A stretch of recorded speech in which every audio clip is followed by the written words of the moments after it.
Alright, so we're doing chapter 28. This is giving me a lot of trouble trying to get this recording going. I had recorded it yesterday, but I couldn't figure out how to get it uploaded to the site, but here we go. So the concepts in this chapter are perfusion, fluid and electrolyte, and clotting. Remember, perfusion is a process, the process of carrying blood and nutrients to the tissue, and also the process of transporting waste products from the tissue. It is optimized when an animal is in a state of normal fluid balance. Fluid and electrolytes refers to the maintenance of proper amounts and distribution of fluids and electrolytes, which are your minerals that have an electrical charge, both positive and negative, so your cations and anions.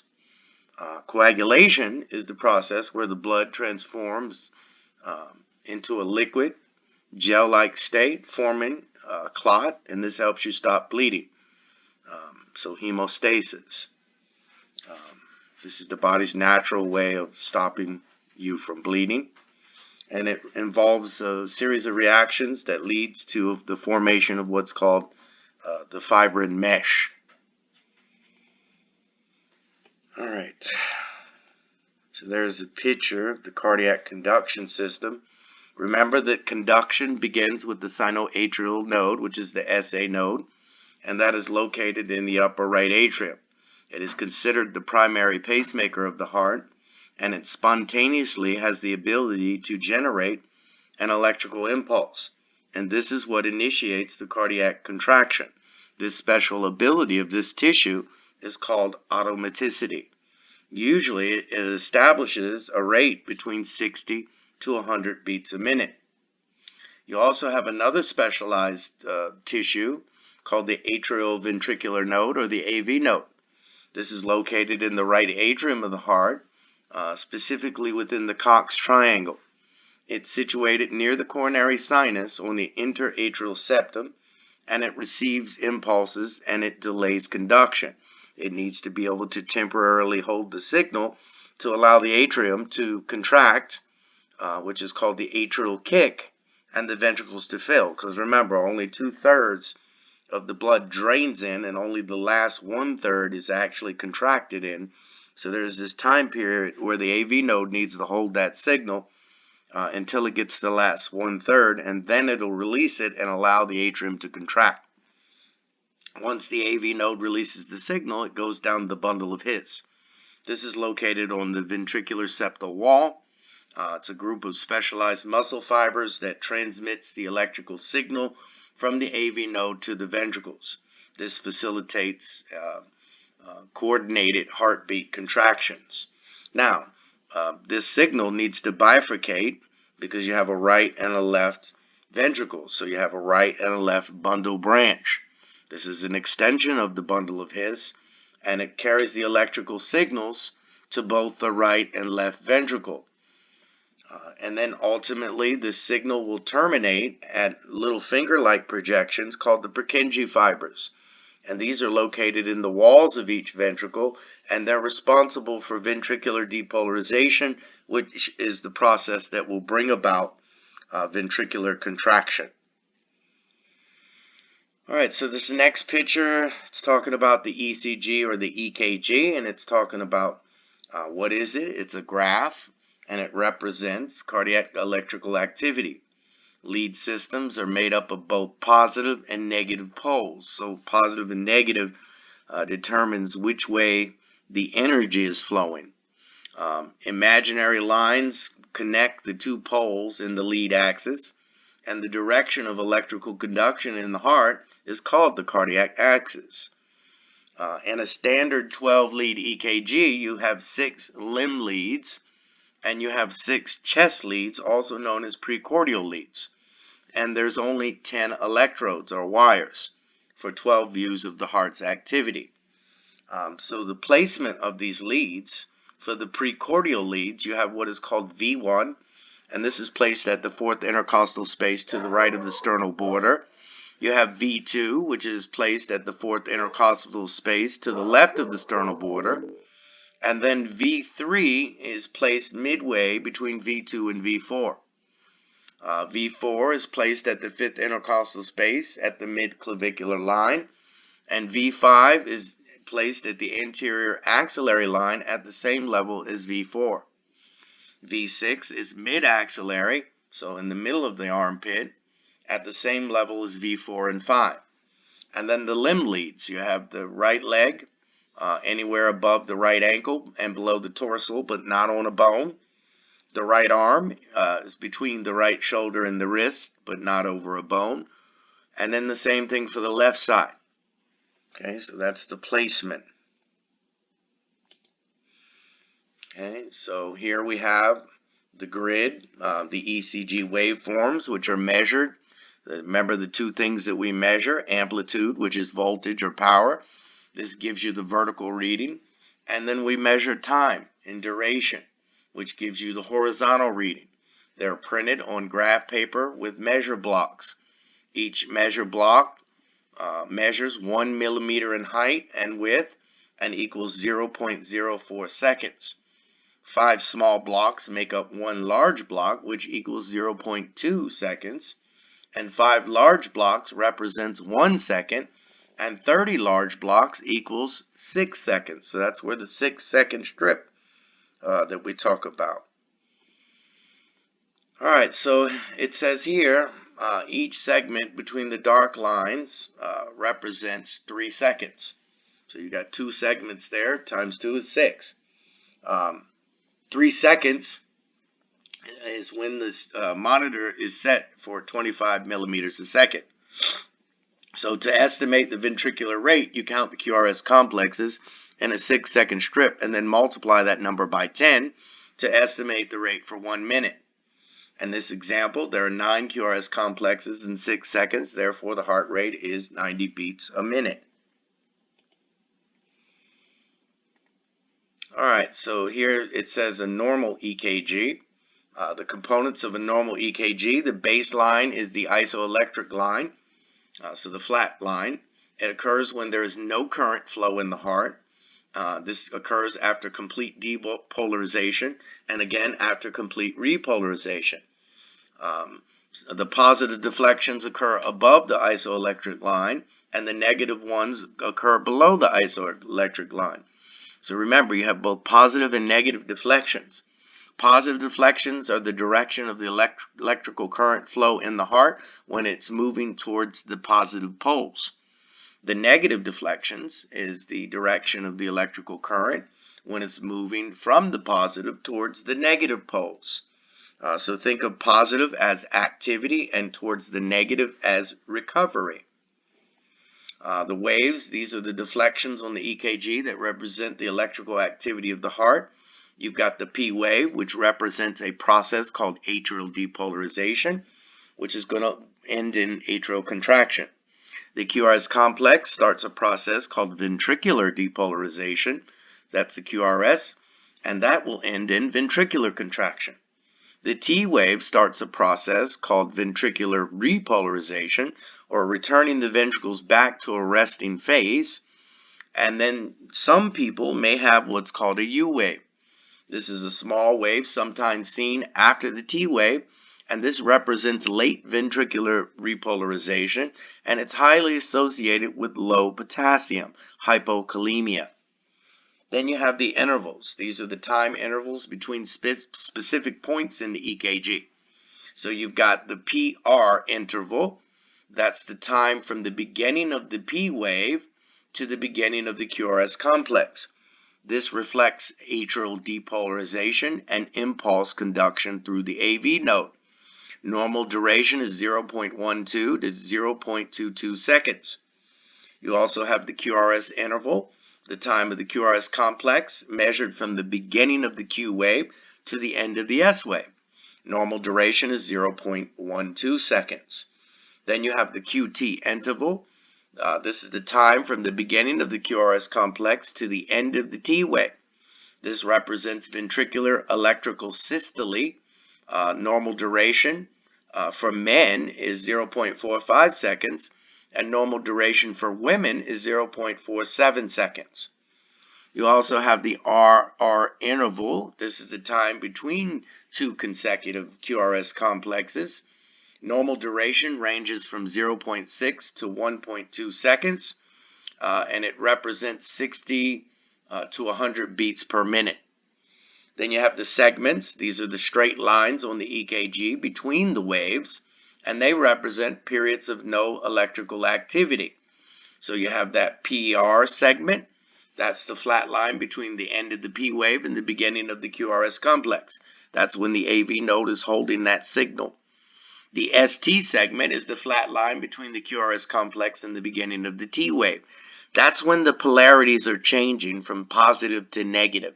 So they go from the depolarized state of action, now they're switching to the repolarized state of recovery. You also have the TP segment. This is the flat line between the end of the T wave and the beginning of the next P wave. So this is the time period, again, where we're shifting from negative to positive polarity. Then you have what's called artifact.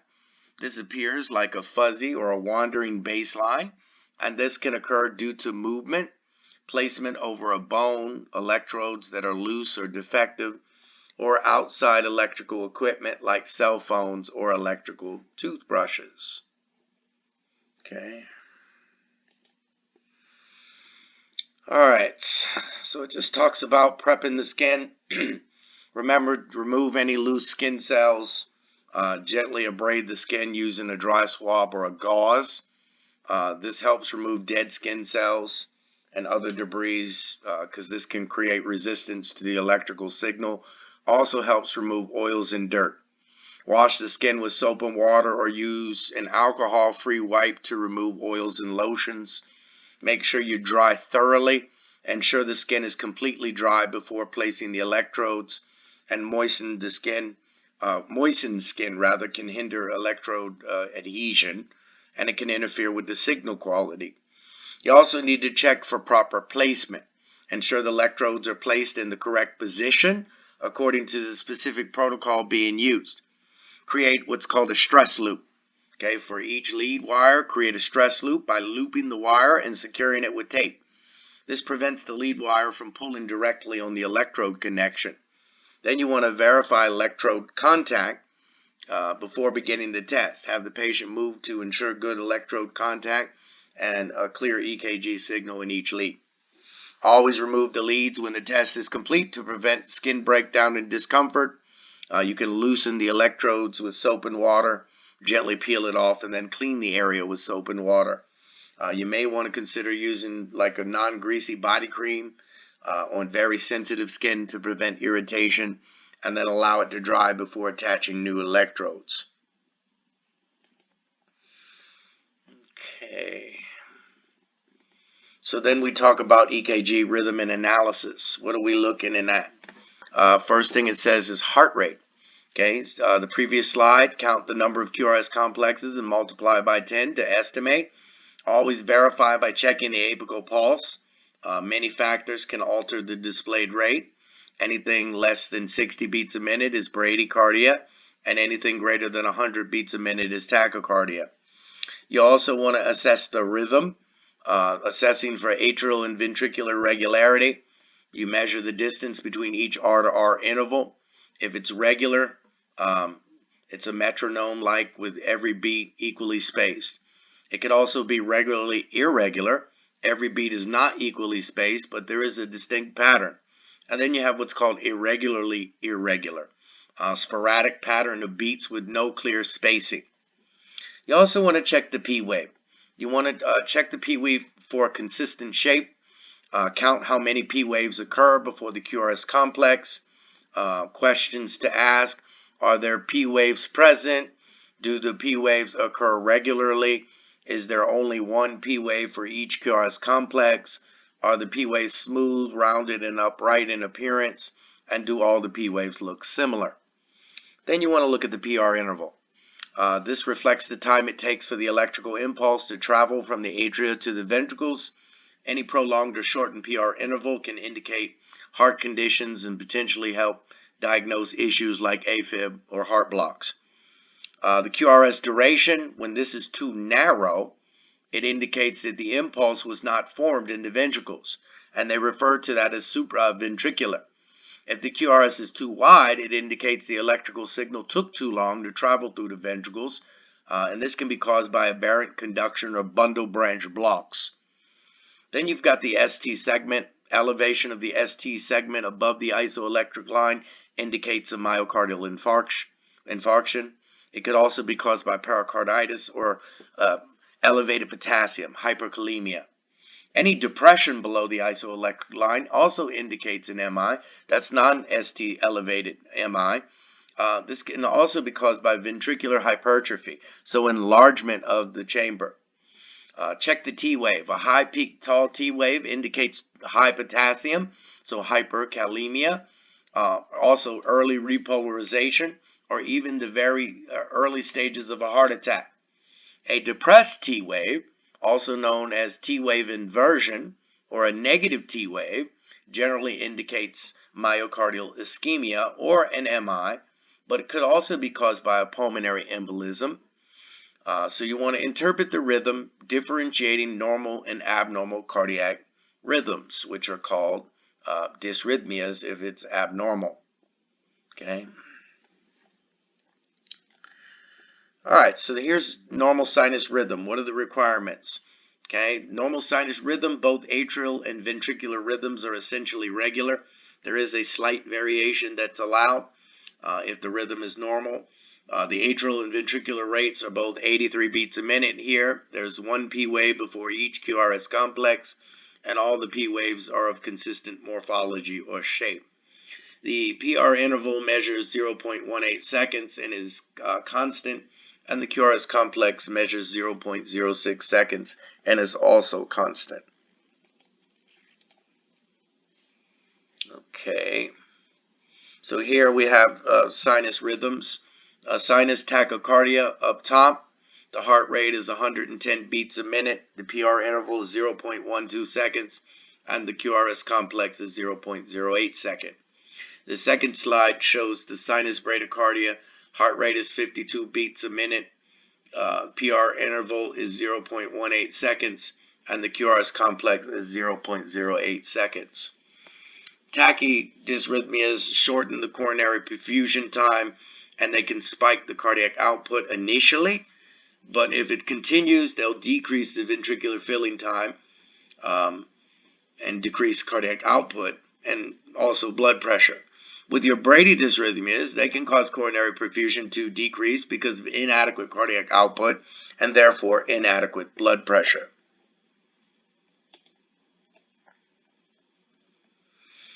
Okay, so then it talks about arrhythmias, like sinus arrhythmias, variant of normal sinus rhythm that results from changes in your intrathoracic pressure when you breathe. An arrhythmia is sometimes interchanged with the term dysrhythmia, but a dysrhythmia is more accurate because the A indicates without. So they do have a rhythm, but it's abnormal. Rate. The rate, atrial and ventricular rates are normally between 60 and 100 beats a minute. The rhythm, atrial and ventricular rhythms, if it's irregular with the shortest P to P or R to R interval varying at least 0.12 seconds from the longest P to P or R to R interval. P waves, one P wave before each QRS complex. It should be consistent in configuration. The PR interval should also be normal and constant, and so should the QRS duration. Then you've got what are called premature complexes. These occur when a cardiac cell group other than the SA node becomes irritable and they fire between the next sinus impulse. So you've got what's called bigeminy. This is a heart rhythm pattern characterized by alternating normal heartbeats with premature beats. So two, every other one. Specifically premature ventricular contractions or premature atrial contractions. So then I'm sure you put together what trigeminy is. There's an extra beat occurs at every third beat. This means normal heartbeats are followed by a premature or extra heartbeat. And this can be either an atrial issue or a ventricular issue. Then you've got quadrigeminy, a type of cardiac arrhythmia where a premature ventricular contraction or extra systole occurs every fourth beat. This results in a pattern of 3 normal sinus beats followed by a premature beat, and that's sometimes referred to as 3 to 1. Okay.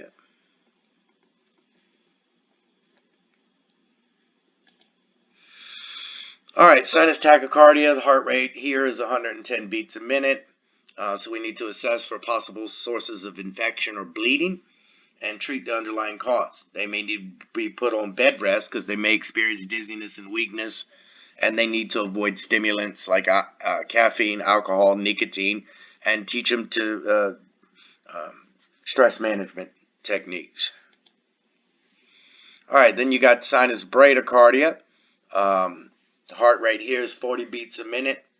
Causes are excessive vagal stimulation, the vagal nerve, the parasympathetic effect, ocular pressure in the eyes, pain, hypoxia, maybe they're having an MI or beta blockers, also electrolyte disturbances and hypothyroidism, or even Lyme disease. So we need to recognize for the cues. They will have report syncope, blackouts, or fainting, dizziness and weakness, confusion, hypotension, maybe diaphoresis, shortness of breath, and chest pain. So you got to identify and treat the underlying cause. First, if it's symptomatic bradycardia, we'll give IV atropine, which is an anticholinergic, IV fluid bolus, oxygen, and if they've got a med that's running, you're going to stop that med. Okay, and if it's possible beta blockers, there is an antidote. If the beta blockers are becoming toxic, it's calcium, or it's glucagon rather. Glucagon is the antidote for beta blocker toxicity. And if that don't work, they're going to need a pacemaker. All right, so then it talks about pacemakers. Okay, placement of a pacemaker, usually on the chest. They'll have heart leads. There's different types. You got temporary pacing, which is short-term treatment for heart rhythm problems, providing electrical impulses that will stimulate the heart when your own natural rhythm is not able to do this, or it's too slow or irregular. You got transvenous pacing. A wire is inserted through a vein, typically in the neck or groin, and into the heart. You've got transcutaneous pacing. Pads are placed on the chest, and electrical impulses are delivered through the skin. You got epicardial pacing. Wires are placed on the outside of the heart during surgery. Now, you got a permanent pacing as well. Pulse generator that is powered by a lithium battery. Remember that lithium battery has a lifespan of 10 years. So if they got dysrhythmias or heart blocks, and there's different types. There's a single chambered. They have one pacing lead, and they're typically implanted in the right atrium or ventricle. You have the dual chamber. These have 2 leads, and they can pace both the atrium and the ventricles. And then you got biventricular. These have multiple leads that stimulate different positions within the ventricles to improve synchronization. And then you have the implantable defibrillator cardioverters, the ICDs, and these can restore heart rhythm when it becomes dangerously fast or irregular. They deliver a high-energy electrical shock to the heart, and this kind of refreshes or resets the heart's electrical activity. And then you've got combination pacemaker defibrillators also available. All right, so it goes into nursing care for pacemakers. You're going to have some wound care. They're going to have an incision site that's need to be clean and dry, and monitor for signs of infection, which include redness, swelling, warmth, or drainage. Also, they're going to have pain. We got to manage the pain. They're going to need activity restrictions for 4 weeks.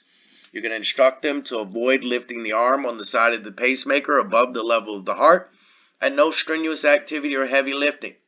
Okay, especially on the side of the arm where the pacemaker is. Okay, because you don't want to displace the leads. And here's a big one: assess for hiccups.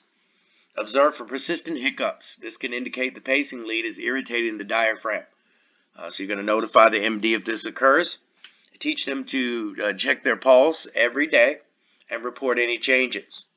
The long-term care, they're going to need pacemaker interrogation, so routine checks, either through ambulatory or telehealth. The pulse generator is checked using an electronic device to check the settings and function. And any abnormal recordings or signals, the data is sent electronically to your provider. And you need to teach them to keep all follow-up appointments as well. Okay. All right. So then it just shows you the transcutaneous pacemaker machine here and the temporary transvenous pacemaker. Okay, so then it goes into PACs, premature atrial complexes.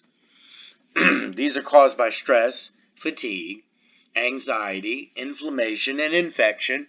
Also caffeine, nicotine, and alcohol. Certain drugs can cause this as well. Also caused by an MI or a hypermetabolic state or something, electrolyte imbalance, or if the atrium are stretched too much. The symptoms may be asymptomatic or they may have heart palpitations. So our goal would be to manage the stress, teach them to avoid the caffeine and the alcohol, and they may need some antidysrhythmic medications. Alright, so then it talks about supraventricular tachycardia. This is rapid stimulation of the atrial tissue, and this can occur at a rate of either 100 to 280 beats a minute. It often occurs in healthy young people, especially women. The P wave may not be visible because the P wave is embedded in the preceding T wave. It is caused by re-entry mechanisms of one impulse in the atrial pathway. And it's the term paroxysmal SVT is used if it's not continuous, it's intermittent. So they'll present with signs and symptoms of palpitations, chest pain, weakness and fatigue, also shortness of breath. They may exhibit nervousness, anxiety, hypotension, and syncope. So the treatment would be radiofrequency catheter ablation, burn away or scar up that tissue. Also vagal maneuvers like teaching them to bear down or the carotid massage, or medications such as adenosine, beta blockers, and calcium channel blockers. Alright, so here's just that algorithm. You can read over that algorithm. Then we go into AFib. This is the most common dysrhythmia. The biggest complication from having this is blood clots because of stagnant blood flow. The atria are mostly quivering. That's where the term fibrillating comes from. They don't contract fully. So then blood pools in the atria and leads to the development of clots. It's classified into 5 categories. The paroxysmal, if the episode occurs and stops within 7 days. Persistent, if it's longer than 7 days. Long-standing, if it's more than 12 months. And permanent, if the patient who remain in AFib decide not to have any medical intervention. And then you have non-valvular. This occurs in the absence of mitral valve disease or repair. So, we want to conduct our history, ask them if they have any prior history of AFib or other dysrhythmias, any mitral valve disease, heart failure, hypertension, any ischemic strokes, diabetes mellitus, obesity, hyperthyroid, chronic kidney disease, any alcohol use. Now, when we do our physical assessment, we may note that the apical pulse is irregular. And a really good test for this, and you need to know this, is doing that radial apical deficit, where you're going to auscultate the apical while another nurse palpates the radial, do it for 1 full minute, then subtract the radial from the apical. The symptoms here depend on the ventricular rate. They could have poor perfusion, pallor, fatigue, weakness, shortness of breath, and dizziness. Also anxiety, syncope, palpitations, chest pain, hypotension, and guess what? Some may be asymptomatic. As far as the psychosocial assessment, they are going to be very anxious, so they're going to be exhibiting mass anxiety. Other ways that we can determine this is by doing a 12-lead EKG. Remember, with atrial fibrillation, we're looking for that non-discernible P wave and also that irregular rhythm. Okay, so there's a little picture of it. No distinguishable P waves here. If the rate is less than 100, it is considered controlled, and if it's over 100, it should be investigated to find out the cause. All right, then we move into atrial flutter. Atrial flutter can be controlled. You may hear the provider call this 4-to-1 or 3-to-1, but look, the pulse can be regular. A heart rhythm disorder where the atria beat too rapidly but in regular patterns, often around 250 to 300 beats a minute. It's similar to AFib, but the heart rhythm is more organized and less chaotic. This rapid atrial rhythm can cause a faster heartbeat than normal and various symptoms like chest pain, palpitations, and shortness of breath. And remember, the rhythm is regular. You may see the sawtooth appearance. Okay. All right, so now it's talking about our interventions. So you have non-surgical interventions like electrical cardioversion, a procedure that uses an electrical shock to reset an abnormal heart rhythm back to a normal one. It involves delivering electrical currents to the heart via paddles or patches placed on the chest, and this interrupts the abnormal electrical signal and allows the heart to return to its regular beating pattern. Then you've got your invasive procedures. You got the left atrial appendage closure. This is used for those who are at high risk of stroke who are not candidates for long-term anticoagulation. An occluding device is inserted into the left atrial appendage via the femoral vein, and this prevents clots from traveling. It will require anticoagulation with aspirin and warfarin for 45 days, and then follow up with a TEE exam to check for leaks around the device. Also, radiofrequency catheter ablation. This is a minimally invasive procedure used to treat irregular heart rhythms. It involves using a catheter that delivers radiofrequency energy to specific areas of the heart, which causes small scars that disrupt the abnormal electrical pathways that's causing the arrhythmia. This helps to restore a normal heart rhythm. And then you got the surgeries. You got the maze procedure, more serious form of ablation. They create larger scars. The maze procedure is a surgical treatment for AFib. It can also be called a surgical ablation. The surgeon can use small incision radio waves, freezing, or microwave or ultrasound energy to create scar tissue. And this prevents that abnormal, erratic electrical impulse from getting access and therefore can't cause any havoc. All right, so there's just a picture of that left atrial appendage. Let's see what it talks about. Then it's talking about care coordination, transition management. So you're going to teach that patient to check that heart rate and blood pressure every day. Let them know things like the Apple Watch. Okay, that it's been FDA approved. It's an EKG app to track and record data. Also, they may be on these meds. Okay, they may be on antiplatelet aggregates such as aspirin or clopidogrel, or they may be on anticoagulants such as heparin, warfarin, rivaroxaban, dabigatran, apixaban, enoxaparin, fondaparinux, and you need to know all the things you need to know. So for the heparin, it's acute. The warfarin, it's chronic. They're going to start off on both until the warfarin builds up in the bloodstream. Neither of these meds can break down already established clots. That's what the thrombolytics are for, the tissue plasminogen activator, the TPA, the TNK. The heparin and warfarin just prevent new clots from forming and prevent existing clots from getting bigger. Remember, with heparin, we look at the APTT, and with warfarin, we look at the PTINR. The antidote for heparin is protamine sulfate.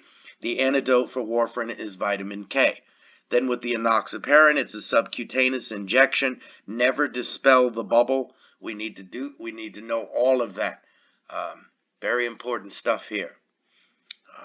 And remember, you got when they're taking the warfarin, you got to check their diet, because they could be taken in vegetables and things that are high in vitamin K, and that can throw that INR off.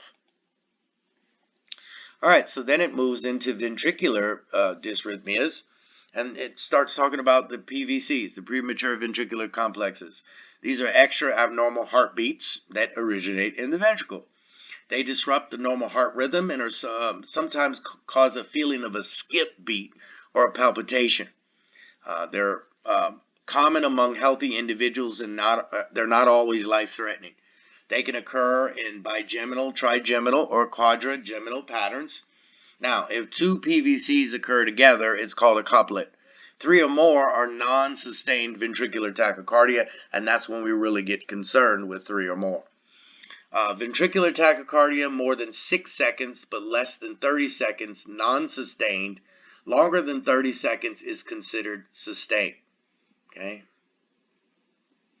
Causes are MI, heart failure, hypotension, and drug toxicity.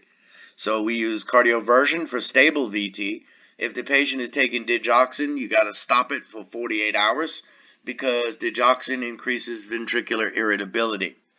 Unstable VT with a pulse is treated like ventricular fibrillation.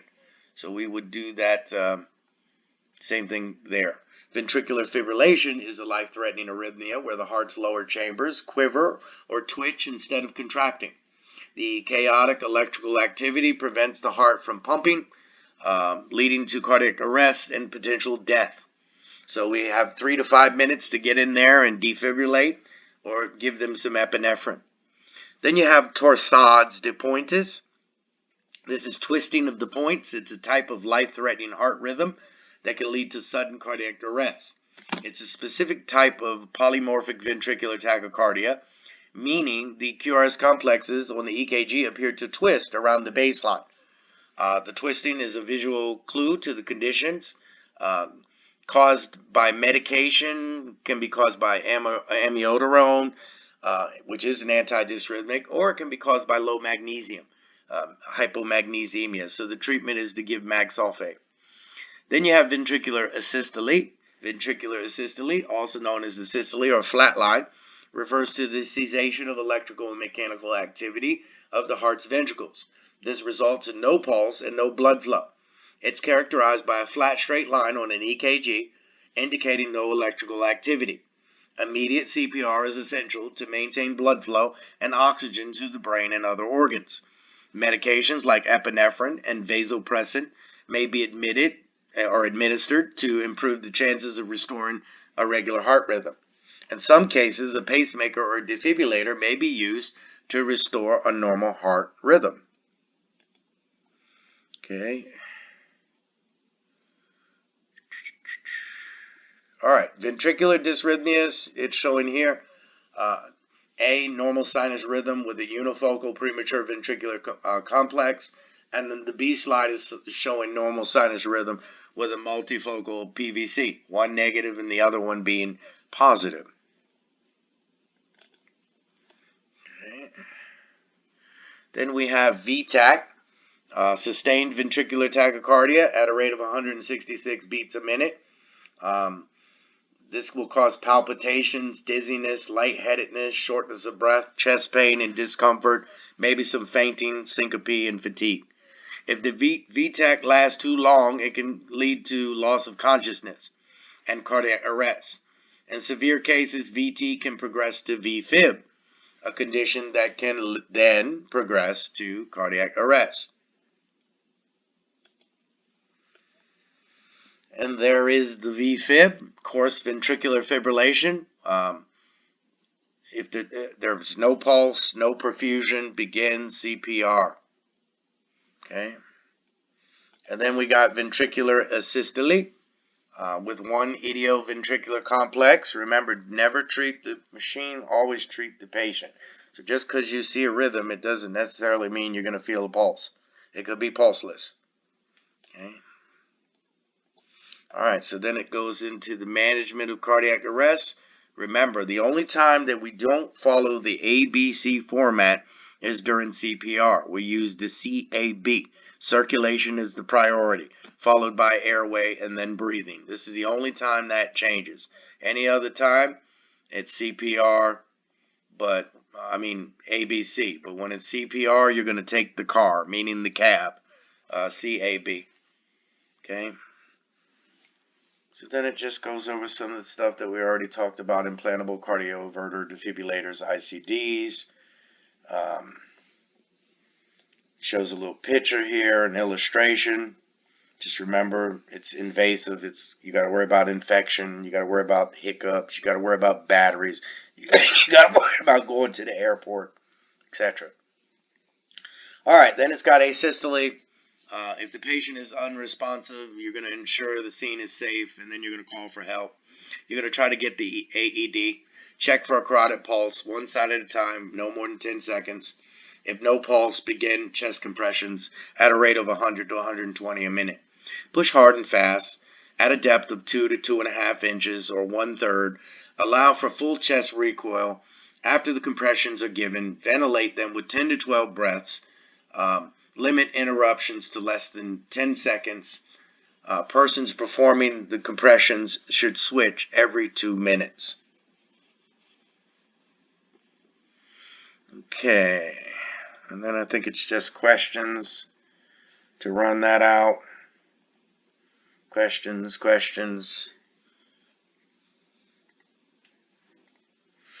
All right, so we'll go to 29. 29. All right, so here we got the chronic health problems, and then the left and right sided and high output heart failure. All right, so these are general terms for the heart's inability to work effectively as a pump. Can be acute or chronic. And then there's different stages of heart failure according to the American Heart Association and the American College of Cardiology. Stage A just means you're at risk. Okay, individuals at this stage are at high risk of developing heart failure because they've got either high blood pressure, diabetes, or a family history, but they don't have any structural heart disease or symptoms. So the treatment here focuses on addressing those risk factors to prevent it. Stage B is actually pre-heart failure. They do have some structural heart disease or damage to the heart muscle, but have not yet experienced symptoms of the heart failure. So the treatment here will focus on the finding the underlying issue and risk factors. Stage C is symptomatic heart failure. Individuals in this stage have structural heart disease and are experiencing or have experienced symptoms, okay, such as shortness of breath, fatigue, and swelling. So the treatment aims at slowing the disease progression and trying to improve the quality of life. Then you got the stage D, the advanced heart failure. Individuals in this stage have advanced heart failure with persistent symptoms despite optimal medical therapy. Advanced interventions like heart transplantation or mechanical circulatory support may be considered. Okay. All right, so you got the two types of heart failure, which is systolic and diastolic. Systolic heart failure, the heart failure can be with reduced ejection fraction, less than 40%. Remember, normal ejection fraction is 50 to 70%. The heart cannot contract forcefully enough during systole to eject adequate amounts of blood. Increased preload due to decreased contractility, and they'll also have an increased afterload due to increased peripheral resistance. Because these patients are at high risk for sudden cardiac death, patients with an ejection fraction of less than 30% are candidates for an implantable cardioverter defibrillator, the ICD. Your diastolic heart failure, this is heart failure with preserved left ventricular function, occurs when the left ventricle cannot relax adequately during diastole. Inadequate relaxation or stiffening prevents the ventricle from filling with sufficient blood to ensure an adequate cardiac output. Although the ejection fraction is more than 40%, the ventricle becomes less compliant over time because more pressure is needed to move the same amount of volume compared with a healthy heart. Okay, let me see if I can decrease this. Looks like the size. There we go. Get it on the screen. All right, so you also got, let's see, right-sided heart failure, also called diastolic heart failure. In this type of heart failure, the right ventricle cannot empty completely. Increased volume and pressure develop in the venous system, which causes peripheral edema, jugular vein distension. So the common causes here are lung disease, high blood pressure in the lungs, or problems with the heart valves. All right, next we have the high output failure. This is caused by increased metabolic needs or hyperkinetic conditions such as septicemia, high fever, anemia, and hyperthyroid. This type of heart failure is not as common as other types. People with high output heart failure have a cardiac output of 8 liters, which is about 2 gallons of blood per minute.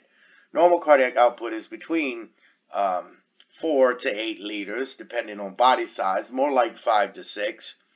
High output heart failure symptoms can include fatigue, shortness of breath, swelling in the legs and ankles and abdomen, a rapid heart rate. Other symptoms can include heart palpitations, reduced exercise tolerance, shortness of breath, particularly when lying flat. So that orthopnea. Alright, so then it talks about the compensatory mechanisms of the body. You know that your chambers of your heart release peptides when there's too much fluid, when they're stretched. One of the biggest ones is the BNP, the brain natriuretic peptide, and that's released by the ventricles when they're congested with fluid. And it goes down to the kidneys and tells the kidneys to release sodium and water to try to decrease the blood volume. So it's a good indicator of heart failure. Anything above 100 with the BNP indicates heart failure. You also have hormones like renin released by the kidneys. When the blood pressure is too low, the kidneys release renin. The renin goes to the liver, combines with an enzyme called angiotensinogen, and becomes angiotensin 1. And then goes to the lungs, combines with an enzyme called angiotensin converting enzyme, and it becomes angiotensin 2. Then it goes to the arteries and squeezes them. That's called vasoconstriction. That'll hurry the blood flow to the most vital organs. As a result, the adrenal glands will release a hormone called aldosterone. Aldosterone will go to the kidney and tell the kidney to reabsorb sodium, and will get a little water as well to increase the blood volume. And the pituitary gland will release antidiuretic hormone, which will go to the kidney as well and tell the kidney to reabsorb all the water. Also, in the heart, you've got what's called ventricular remodeling. When the heart can't meet its normal demands, the heart muscle may thicken or dilate to try to compensate for it failing. This can also contribute to problems, though, over time. You also have the Frank-Starling mechanism, where the heart tries to pump more blood with each beat, so it increases the stroke volume or the heart rate to maintain the cardiac output. This overworks the heart, though. It contributes to a viscous cycle by increasing blood volume and workload on the heart. Then your blood vessels. You've got peripheral vasoconstriction to keep blood pressure up. The blood vessels narrow, but over time this is going to reduce the blood flow to the organs and lead to fatigue and impaired tissue perfusion. Then you've got the ability of the heart, myocardial hypertrophy and dilation. The heart can thicken, which is hypertrophy, or dilate, which is become larger, in an attempt to compensate for the reduced pumping ability. But again, these changes will worsen that failing heart over time.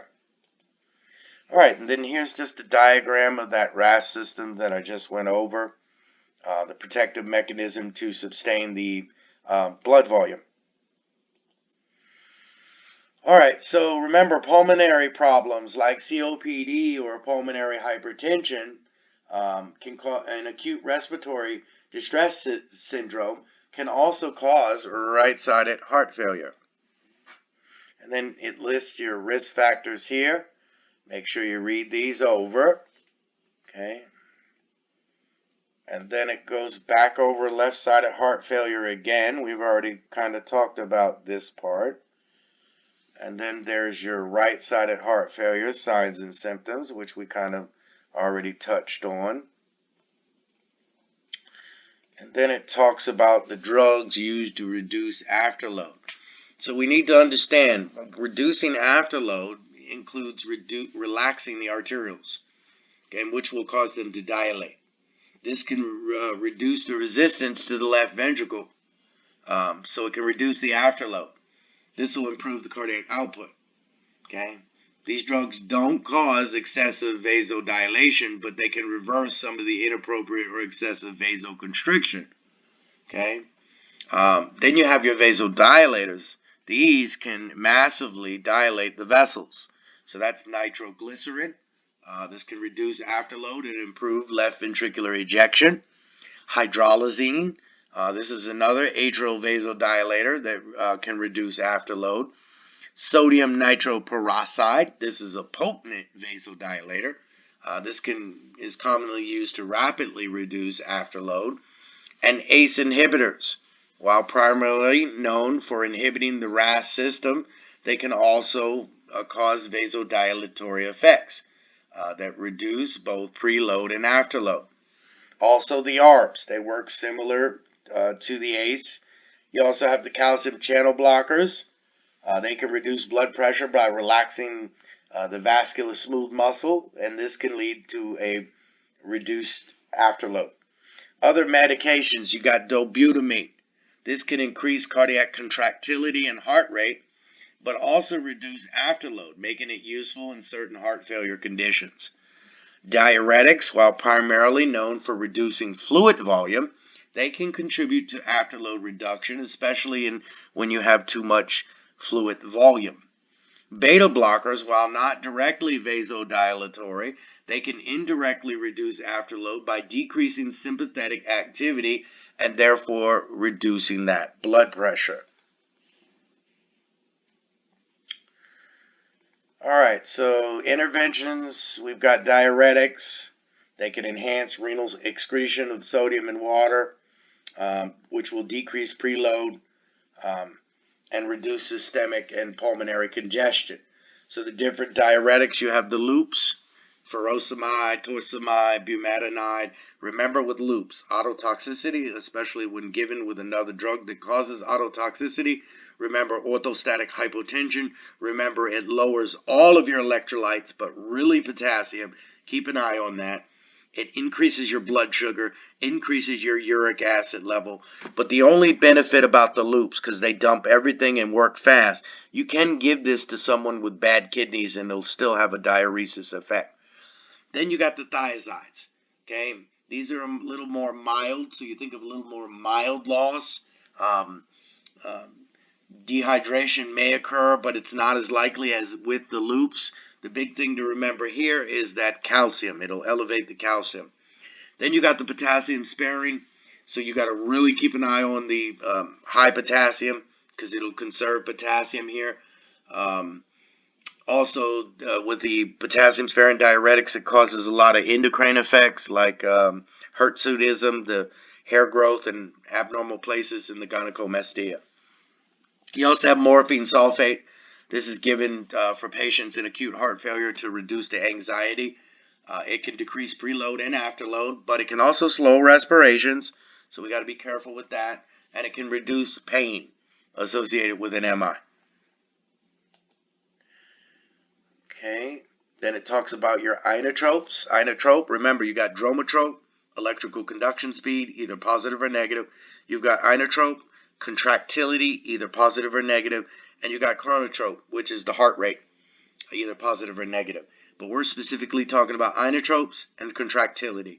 So digoxin, which is a cardiac glycoside, inhibits the sodium-potassium pump. This leads to increased intracellular calcium, which consequently causes a stronger heart muscle contraction. Increased contractility. It can also reduce the heart rate by slowing electrical conduction through the AV node. It can inhibit sympathetic activity while enhancing parasympathetic activity. But you got to monitor the serum digoxin and potassium levels. Remember, if the potassium gets too low, the digoxin will become toxic. Also, you got to be able to recognize digoxin toxicity. Any anorexia, nausea, vomiting, headache, or halos or visual disturbances is an indicator, and severe bradycardia is an indicator of digoxin toxicity. Then you got dopamine and dobutamine. These are sympathomimetics, so they imitate the effects of the sympathetic nervous system. They stimulate beta-1, which is cardiac, so they can stimulate an increase in the heart rate. And they stimulate alpha-1, which is the arteries, so they can cause vasoconstriction. They can help the heart contract more forcefully and increase the blood pressure. And then you got the milrinone, a phosphodiesterase inhibitor. This can increase intracellular calcium levels, and that can help with stronger muscular contractions as well. And then you got epinephrine and norepinephrine. These are catecholamines that can increase cardiac contractility because they stimulate beta 1 and also alpha 1 receptors. Alright, so it talks about the non-surgical management. You got the CPAP, the continuous positive airway pressure. And you got CPAP therapy, which is effective in congestive heart failure. Patients primarily with heart failure, it'll help them reduce the work of breathing and improve cardiac function because it increases intrathoracic pressure. This pressure helps to reduce preload and afterload on the heart, which will lead to improved cardiac output and reduce pulmonary congestion. You also have cardiac resynchronization therapy, the CRT.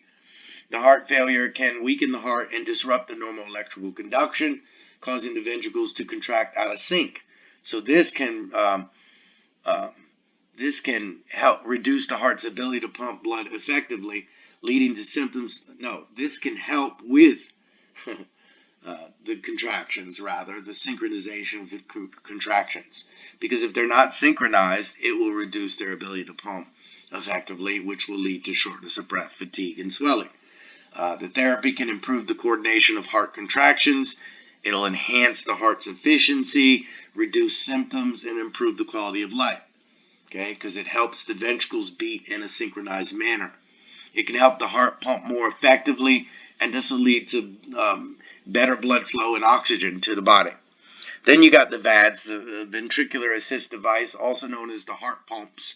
These are mechanical devices that assist the heart in pumping blood to the body when it's unable to do it on its own. They're used to treat heart failure, and they're also used as a bridge for transplant therapy or permanent. Also the myosplint. This improves ventricular function by reducing wall stress and increasing contractility. It changes the shape of the left ventricle and makes the effective radius smaller without resecting viable muscle. It uses a mesh cap called the acorn cap to do this.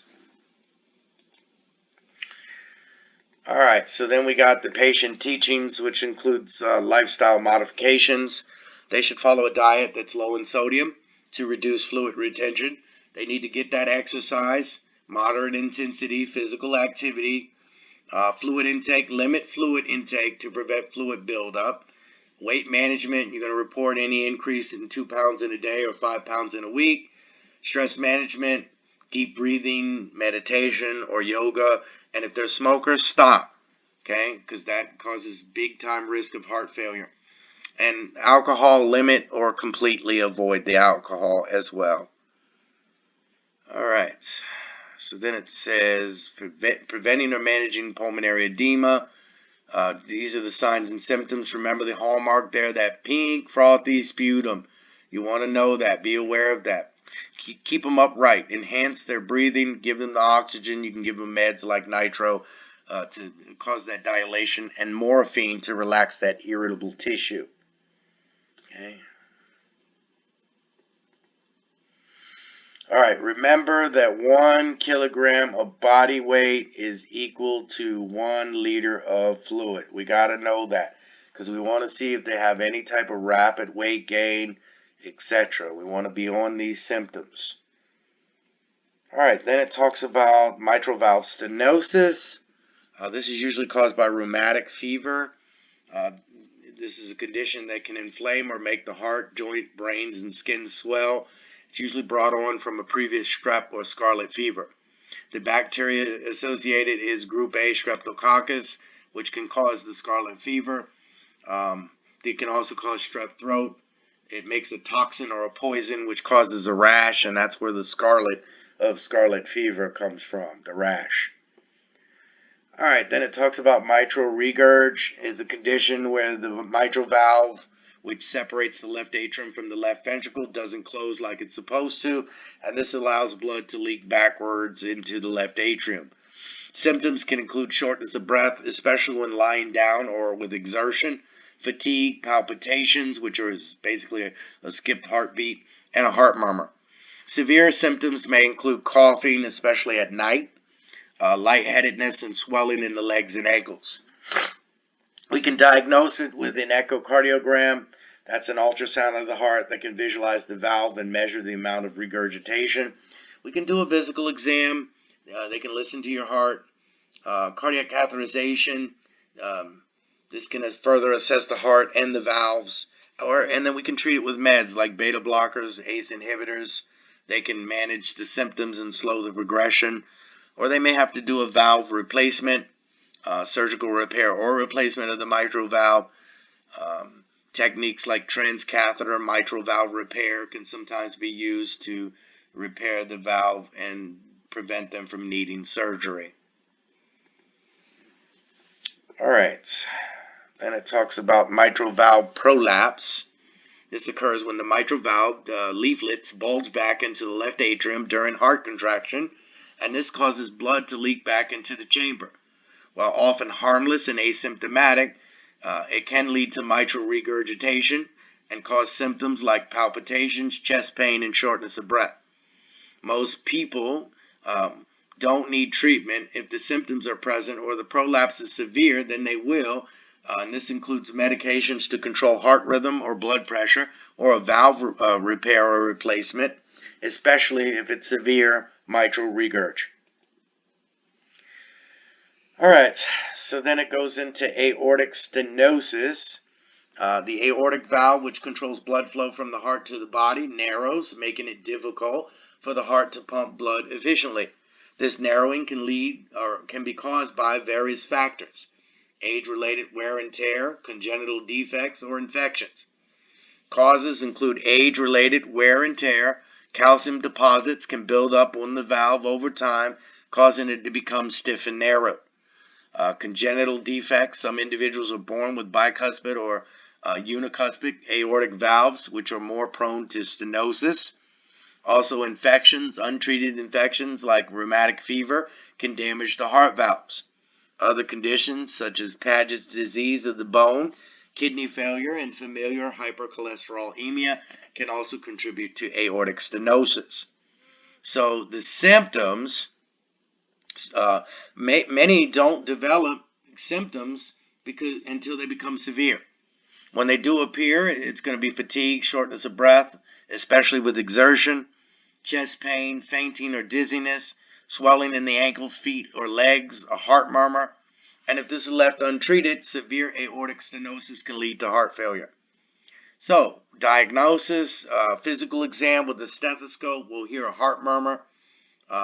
Further testing such as echocardiogram or ultrasound to determine the severity, or we can do a cardiac cath, which can measure the pressure gradient above the valve. Other treatments, medications, diuretics, beta blockers. They can do balloon valvuloplasty. In some cases, a balloon catheter may be used to widen the valve. Aortic valve replacement, and lifestyle changes. Okay, a heart-healthy diet, regular exercise, and stress management can help manage the condition and reduce the risk of complications. Alright, so it goes into aortic, again, regurgitation. I thought we already talked about this, but maybe not. It was the other regurg, I guess. So again, this is caused by rheumatic fever, most common cause. It can inflame or make the heart joints, brain, and skin swell. It's brought on by that strep A or scarlet fever, which causes the strep throat. It releases a toxin which causes a rash, and that's where they get the scarlet name. Management of the disorder depends on the severity. It's either managed with meds or surgical replacement. They'll be on an anticoagulant like warfarin. Now, when they have a valve replacement, this is the only time that the INR is allowed to be higher than the 2 to 3. It can be as high as 4.5. Alright, so there's a little picture of the heart valves. Okay. Then it talks about infective endocarditis. This occurs primarily in patients that are IV drug users and those who've had a valve replacement and that have experienced a systemic alteration in immunity or have structural cardiac defects. So very important here. It's usually caused by an upper respiratory infection that migrates to the heart. They need prophylactic antibiotics, especially if they're going to the dentist. You got to let the dentist know. Very highly tested question. Alright, so remember, heart failure is the most common complication of infective endocarditis, but you also have to look at and learn these different symptoms. You got the splinter hemorrhages, the osseous nodes, the Janeway lesions, and the Roth spots. These are all hallmarks of this condition. Okay. Alright, as far as interventions, the cardiac surgeon may be consulted if antibiotic therapy is ineffective. If refractory, meaning you're not able to fix it, heart failure develops secondary to a defective valve. If a large valvular vegetation are present, or if multiple embolic events occur, then surgical interventions can include removing the infected valve, repairing it, or putting it, or removing a congenital shunt, or repairing an injured valve in the chordae tendineae, or if an abscess develops, then they're going to have to drain that abscess. Alright, then it talks about pericarditis. This is a chronic constrictive pericarditis, which occurs when pericardial inflammation causes a fibrous thickening of the pericardium. It can be also caused by things like tuberculosis, radiation therapy, trauma, renal failure, or metastatic cancer. If it's chronic constrictive pericarditis, the pericardium becomes rigid, preventing adequate filling of the ventricles and eventually resulting in a cardiac failure. So we need to assess for substernal precordial pain that radiates to the left side of the neck, the shoulder, or the back. The pain is classically grating and oppressive and is aggravated by breathing, mainly inspiration, also coughing and swallowing. The pain is worse when the patient is supine and may be relieved by sitting up and leaning forward. So we need to ask specific questions to evaluate chest discomfort to differentiate it from the pain from that, or the pain associated with an MI. A pericardial friction rub may be heard with the diaphragm of the stethoscope positioned at the left lower sternal border. This scratchy, high-pitched sound is produced when the inflamed, roughened pericardial layers create friction as their surfaces rub together. Alright. Then you got the pericardial effusion. Pulsus paradoxus is a phenomenon when your blood pressure decreases with inhalation. So that's something that we need to understand, and we need to be looking for on that physical exam. Okay, and you see all the things that are included here. Pericardial effusion, you're going to notice they're going to have a jugular vein distension, the paradoxical pulse, decreased cardiac output with muffled heart sounds and circulatory collapse. We need to look up at Beck's triad. That's a sign of cardiac tamponade. Look up the Beck's triad. Okay, and be familiar with that as well. Because see, here comes cardiac tamponade. So the Beck's triad. Okay, what is Beck's triad? That would be the question, because that's the symptoms of impending cardiac tamponade. So we need to know what Beck's triad is. Okay, it's 3 medical signs that are associated with it, and they include hypotension, jugular vein distension, and muffled heart sounds. That's Beck's triad, B-E-C-K''S triad, and we need to know that. Okay. Alright, there's a little picture of the pericarditis, or no, the pericardiocentesis that we'll do for the pericarditis. Stick a needle in there. As long as it isn't pus, we should be able to remove it. Alright, then it talks about rheumatic carditis.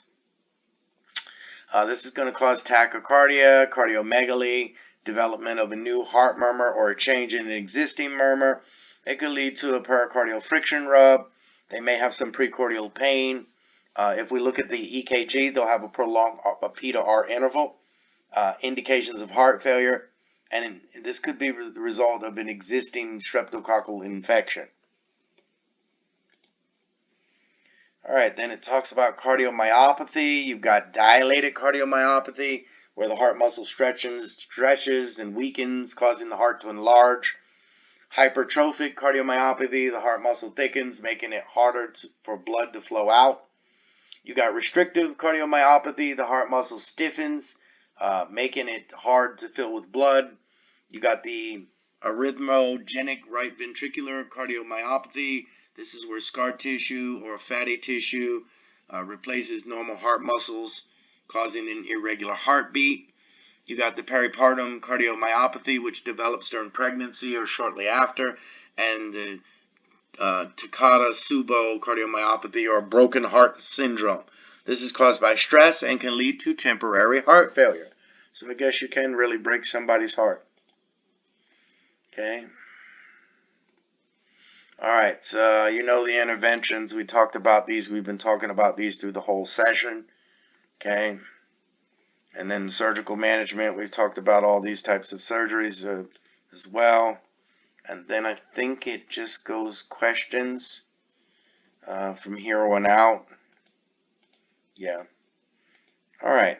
So this concludes this review. Hopefully it was helpful. Again, I'm sorry it's late. I had problems recording it. Hopefully I can upload this.